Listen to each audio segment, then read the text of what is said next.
like a glove. Welcome back guys, narito na ang season finale ng What If Season 2. Paano kung nangialam si Strange Supreme?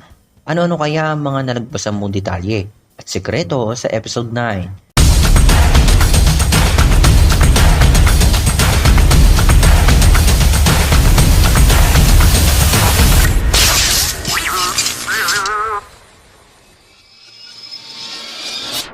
Before we begin, you can comment down below to join in my custom shoutout. Tandaan natin na simula What If Season 1, ang karakter na si Peggy Carter ay utay-utay nagbago at tinanggap ang katotohanan na hindi sila parehas nakadistino ni Steve Rogers. Pero ang Doctor Strange na nakita natin dito simula Season 1, hindi niya matanggap ang pagkakawala ni Christine at nagawa pa niyang wasakin ang sarili niyang mundo para lang mabuhay si Christine.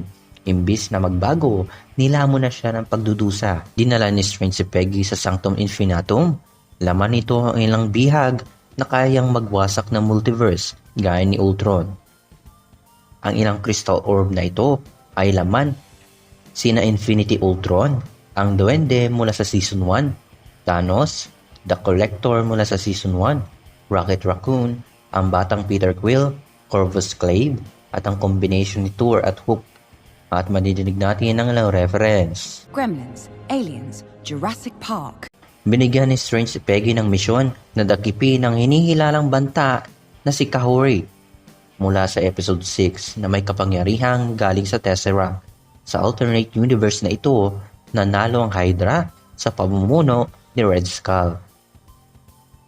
At dito na binuko ni Kahori ang plano ni Strange na hindi lang pala binibihag ni Strange ang mga multiversal threat, kundi pati yung mga superheroes na may marangal na gampanin. Balak niyang ipunin silang lahat at sunugin upang mabuo uli ang mundong winasak niya at maibalik si Christine. You're trying to bring back Christine, aren't you? Yes, I am. In the grand scheme of things, it's a small price to pay. In the grand calculus of the multiverse, their sacrifice means infinitely more than their lives. At para mapigilan si Strange, pinakawala ni Peggy ang ilang bihag. Nariyan ang Cowboy Loki, Happy Hogan ng Purple Hook, The Protector mula sa Shang-Chi, Star-Lord, Chitauri Soldier, Captain Marvel, Skrulls, Korg, Wenwu, Dark Elf mula sa Thor The Dark World. Nariyan din ang Zombie Scarlet Witch mula sa Season 1. Nariyan din si Hela at syempre, nagbabalik din si Surtur. Sinalubong sila ni Thanos at nagbabalik din si Killmonger. At hanggang sa mababoy nila ang Infinity Stones. Nariyan si Drax at dalawang Thor na naglalabanan.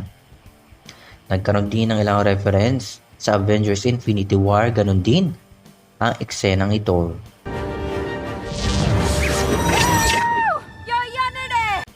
Sinubukang utuin ni Strange si Peggy sa pamamagitan ng pagpapakita ng nakaraan niya kasama si Steve. Pero nilabanan ito ni Peggy. Sa gitna ng laban, may kita nating tinulungan na sila ng ilang multiversal variants sa pamamagitan ng pagbibigay ng kanilang mga armas, kapangyarihan at suot.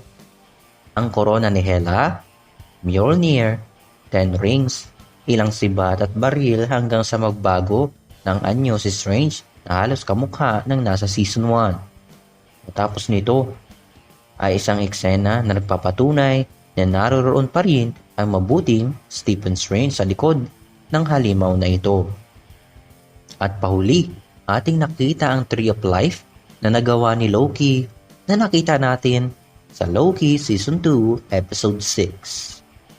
Itong M-Stream, patuloy lang ang panonood sapagkat marami pang kasunod yan. Subscribe ka na kung bago ka lang dito. See you on the next one.